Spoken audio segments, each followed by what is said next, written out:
My name is Jonathan Shaw. I'm in charge of 6th Platoon, B Company, 3 Para. With me on this presentation team, I have Corporal Steggles, who's been my senior section commander for the last 2 years. I also have Lance Corporal Gannon, who's been my senior private soldier for the last 2 years. He's since been promoted to Lance Corporal as a result of his exploits on Mount Longdon. The aim of this presentation is to bring out the low-level problems of command as experienced on Mount Longdon. Specifically, I shall try to relate my experiences to PCD teaching. The corporals will try and bring out problems at section level and at individual private soldier level. The Battle for Mount Longdon took place on the night of the 11th and 12th of June 1982. For the 10 days prior to that battle, the battalion had been stationed at Estancia House, some 9 miles to the west of Mount Longdon. During that 10 days, we were waiting for a break in the weather for artillery to be brought up into positions where they could support any attack on Mount Longdon. During this time, patrols from D Company went out and wrecked what we knew to be our objective, Mount Longdon. The information that they gathered from these patrols led to the following picture. There was a minefield to the south of Mount Longdon, which had to be avoided, and it was thought that there were troops up to 2 companies in strength of troops on Mount Longdon, mainly concentrated towards the far end of Mount Longdon, that is, the eastern edge of Mount Longdon. The Colonel's plan was that C Company should stay in reserve, A Company should move and seize the ground to the north of Mount Longdon, and B Company should move on Mount Longdon itself. The company commander's plan was as follows. Because of the difficulty of access to the summit of Mount Longdon, the western summit, he deployed only 1 platoon onto that peak. That was 6th Platoon. 4 and 5 platoon would skirt round just to the north of Mount Longdon, moving up onto the ridge of Mount Longdon itself about halfway along, and then deploying to take out what were thought to be the major enemy positions on the eastern end of Mount Longdon. From this, I had to extract my platoon plan. I had about 40 minutes in total to extract, plan, and prepare my orders. This was ample time, and I could have allowed myself more, but this was the time I allowed myself to allow the rest of the battle preparation to go ahead. In war, it is well to point out that it is easier to give orders in war than in peacetime. The ground picture is known to all troops. The basic information about one's objective is known. I'd taken my platoon to close to the objective 3 days beforehand, so the ground was familiar to all the troops. The orbat of the platoon in war is permanent, whereas in peacetime, in my experience, one has a different orbat every time one goes in the field. And finally, one is so practiced in giving orders when you're in the field for a long time that the orders process just comes naturally. And so timings for orders in the field tend to be much shorter than in peacetime.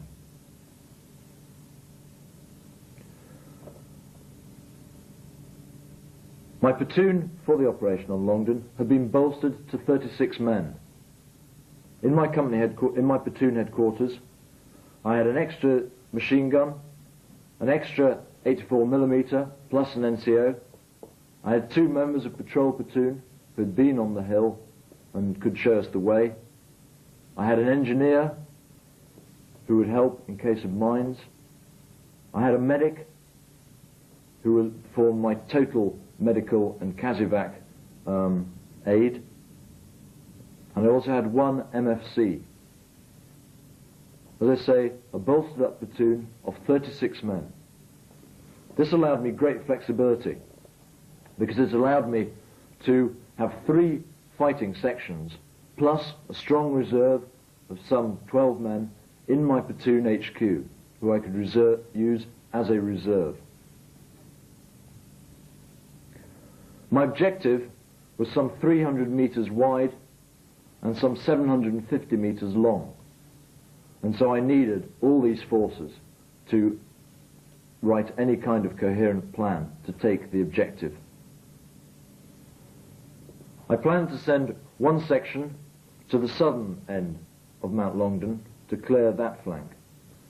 2 sections I planned to deploy down the centre of the feature, and 3 sections I gave the task of clearing the rocks on the northern edge of Mount Longdon.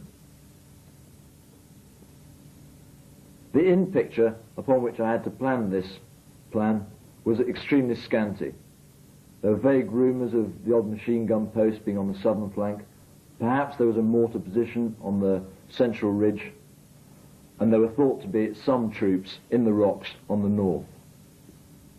Hence the plan that I came up with. To move on to what actually happened. The battalion crossed the staff line 15 minutes late. We marched B Company onto their objective in total silence, and 6 platoons split from the rest of the company, moving independently on up the face of Longdon. The face of Longdon, from the approach we took, was that steep we had to march in single file, snaking our way between the rocks up to the summit of Longdon.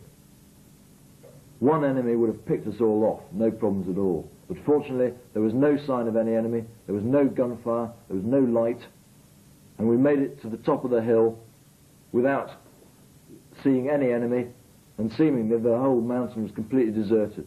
All we'd found were abandoned positions, discarded rubbish, empty tents on the way up the hill.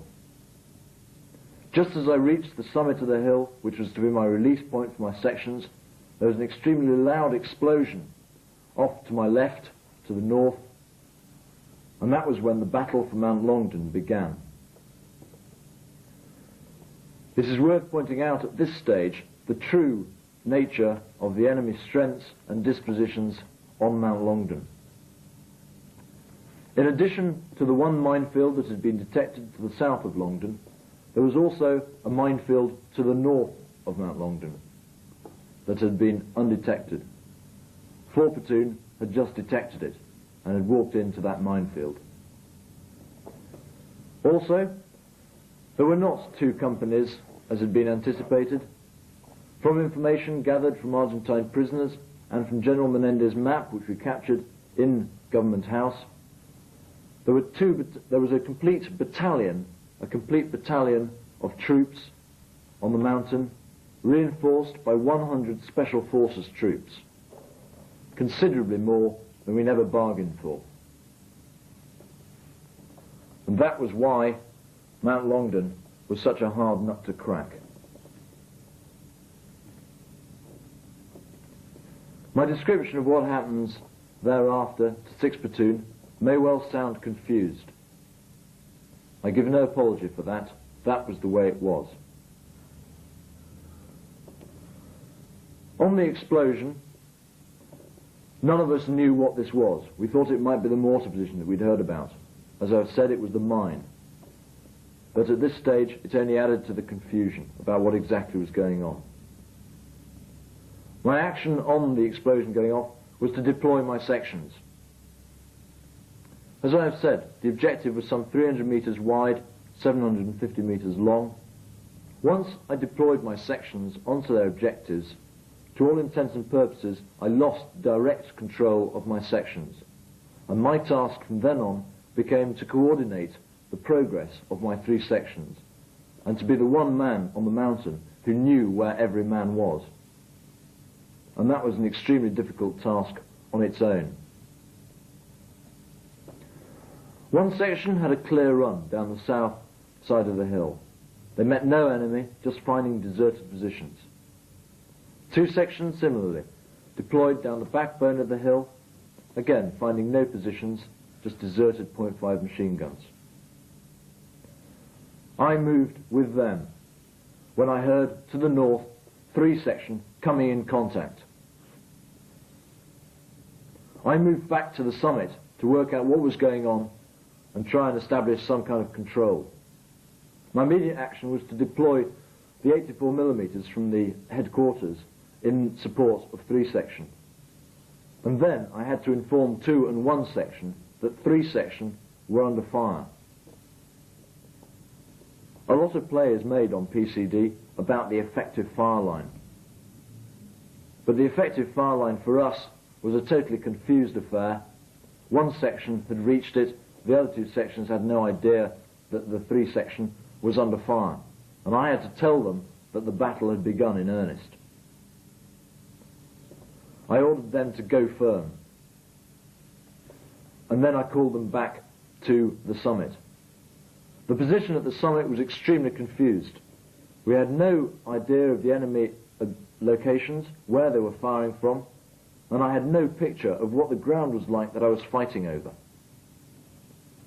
In fact, what had happened was that we had taken the enemy completely by surprise, and on arrival at the top of the hill, they'd still been in their sleeping bags, fast asleep. Only on the explosion going off had they woken up and started coming out of their sleeping bags. By the time they started firing at us, 3 section were in the middle of their position and were being fired at both from positions to their front and also by positions to their rear, through positions they'd already moved through. Thus the position was immediately extremely confused. So I called back 2 and 1 section to the summit of the hill to clear the peak. Because I knew where the firing was, I called 2 section back, telling them to retreat along the lines that they had advanced on. This they did. Being closer to the firing, they knew where it was. 1 section were not so lucky. Communications were bad. They were a long way away from us. It was totally dark, and everyone was pretty disorientated, and they didn't know where the firing was taking place. In consequence, when they were returning to the summit, they spread into extended line, and the end man strayed into the line of fire of the man who was firing at 3 section. And he was hit by a sniper and went down. Immediately, the man next to him in the line followed in. He was hit. Another man went in to rescue them. He was hit. And within 5 minutes, I had 5 men lying on the forward slope, pinned down by some fire that we never caught during the night. We never knew where he was, and in the end he gave himself up the next morning. It was at that stage that I gave the order that no one else was going to go out to the front to try and rescue these people, because Kazivac at that stage was just impossible. They were pinned down on the forward slope, and there was no way we could get to them. With the remains of 1 section and all of 2 section who were now at the summit, I now had to extract 3 section from the fire that was pinning them down in a gully to my left. This was made extremely difficult because once the firing had started, 4 and 5 platoons to our north had started attacking the objectives that were pinning us down. Fire we were putting down from our objective from our peak position, our fire was going down and hitting 5 platoon, and so they ordered us to check firing. In other words, my platoon was pinned down on the summit, paralysed, unable to move because of the fire being put down the slopes to the front, and unable to cover any movement on that forward slope because of danger of hitting our own troops even further to our front. And so elements of 3 section had to extract those that weren't injured, had to extract themselves by just rushing out with no covering fire, just using the darkness and lulls in the firing to make their escape. The problem of clearing the position on the summit is one that is much easier said than done over terrain that's just rock and boulder strewn and in total darkness. The firing that had broken out and hit 3 section from the rear was soon quelled, and the people who had been firing were taken out. However, during the night, we kept wheedling out people who'd been asleep in rocks and had just never bothered to come out of their sleeping bags. During the stages of Kazivac, I sent back 2 members of Platoon HQ to go and get some blankets from some positions that we detected on the way up. It took them half an hour to come back. When they eventually came back, they came back with 6 prisoners. The reason for this was they'd been wandering along and they'd suddenly found these tents that no one had discovered before, and had taken the occupants prisoner, having killed 2 who refused to come out of their sleeping bags. So the problem of clearing the position is a very real one, and is one that is extremely difficult to do in darkness on terrain that you have no idea of the lie of the land. The sense of disorientation was total. At one stage my company commander radioed into me, asked me how many men I had left. I confess I had very little idea. I told him 15. In fact, looking at the statistics of how many were injured, I never had less than 23 men under command. But it didn't seem like that. Men involved in Kazivac, resupply of ammunition, recce's of positions, clearances.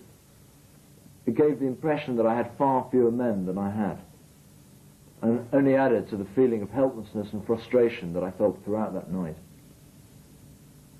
Clearly I knew that I had to go and get the men in one section who were pinned on the forward slope out of that position, but there was nothing I could do, and we had to leave them there for 8 hours during the night. Fortunately, the extreme cold lessened the severity of their injuries as it slowed down the rate of bleeding, and most of their wounds stopped bleeding after an hour.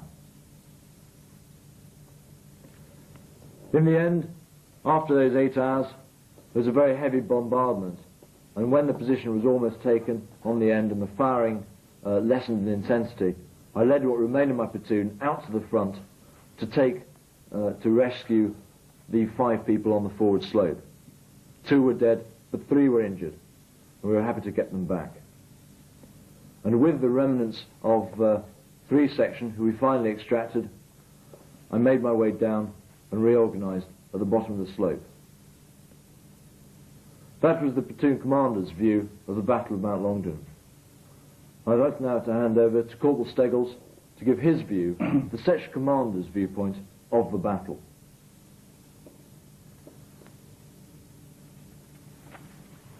Because we realised that we were going to do a night assault, and that command and control at night is very, very difficult, we decided at section level that we'd break our sections down into 2-men fire teams. And this certainly worked with the limitation or the proviso that I put in, and that's one of Kazivac, and we'll cover that later on in the presentation. Putting the men into 2-men teams for pure admin purposes made it very, very simple to administer the platoon. And while we were in defence, it was easy to put men into two men into each trench. When we actually took part in the assault, the fact that the men were in 2-men teams meant that we could give each fire team an individual task. And at night, when command and control was very, very difficult, this made our task on the mountain that much easier. As I said, the only problem with this is with the actual Kazivac with the actual Kazivac problem. Corporal, can you say a bit about the problems of control on Mount Longdon? Yes, sir. When we were eventually released from the rest of the company and we started to advance up Mount Longdon, my section was the point section. I had with me a Corporal Phillips from Patrol Platoon, who'd been on the mountain several times before, and he was acting as a guide with me. Because of the narrowness of the feature, it meant that we had to go up in single file. But from the instant, from the orders that I'd received from the boss, I knew that our first objective was going to be what appeared to be, through the IWS, from a range of about 50 metres, appeared to be some kind of a radar on a tripod. In the event, it turned out to be a very sophisticated IWS device on a tripod. Anyway, that was our first objective. As we closed in on this objective, the mine incident, which the boss has already told you about with 4 platoon, happened. It was at this stage that we were really committed to the attack, and we used the noise and all the disorientation that was going on to the left to make our final bid towards our first objective.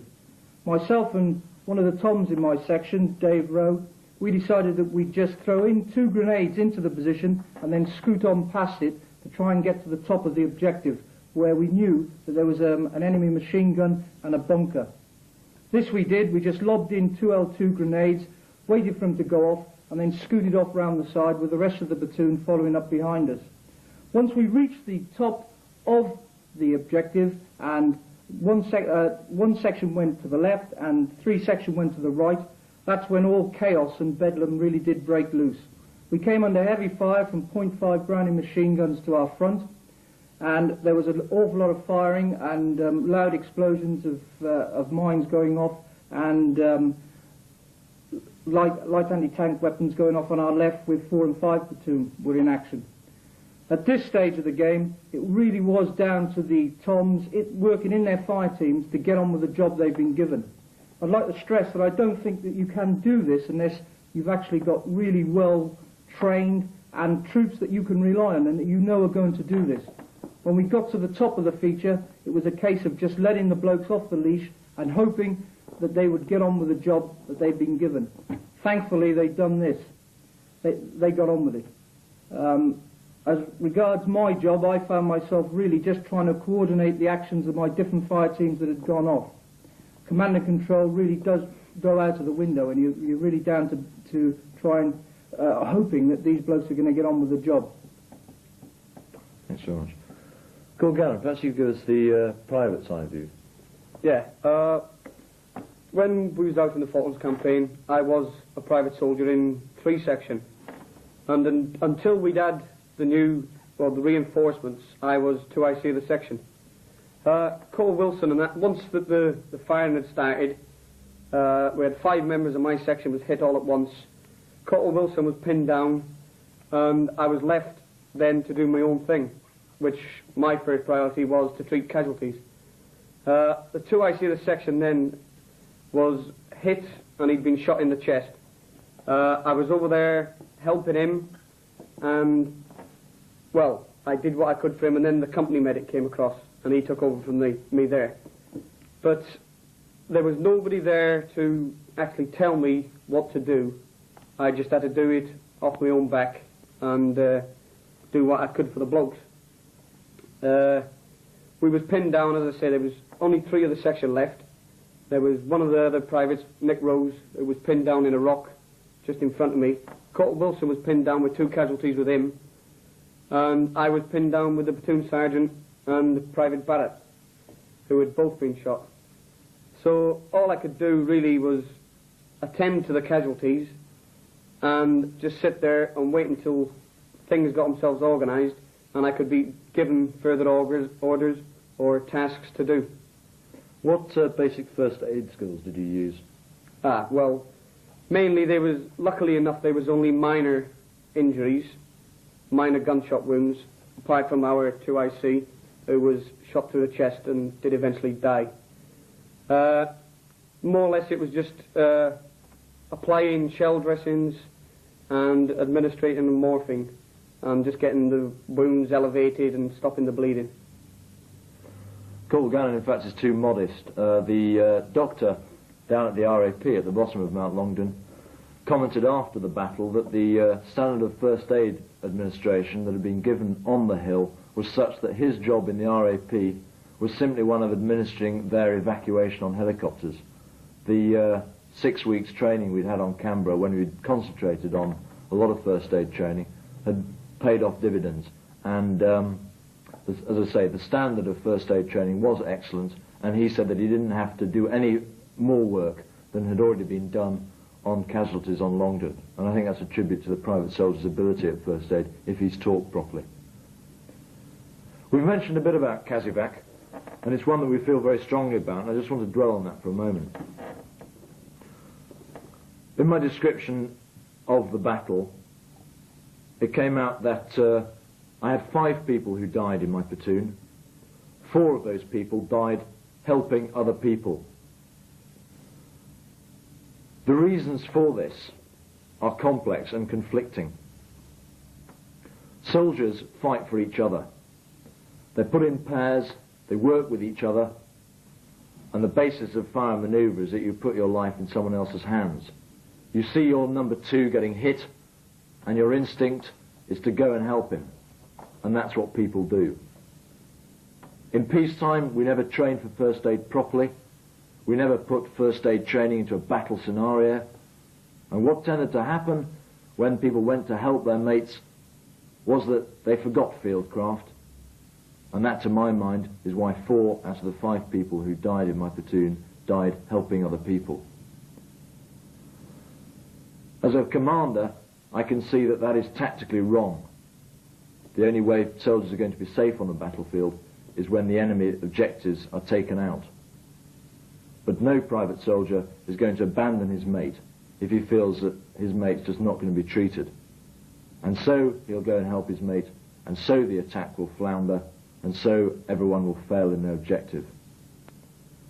That's the problem, as I saw it. I know Corporal Steggles feels particularly strongly about this, and also has views on how it should be resolved for peacetime.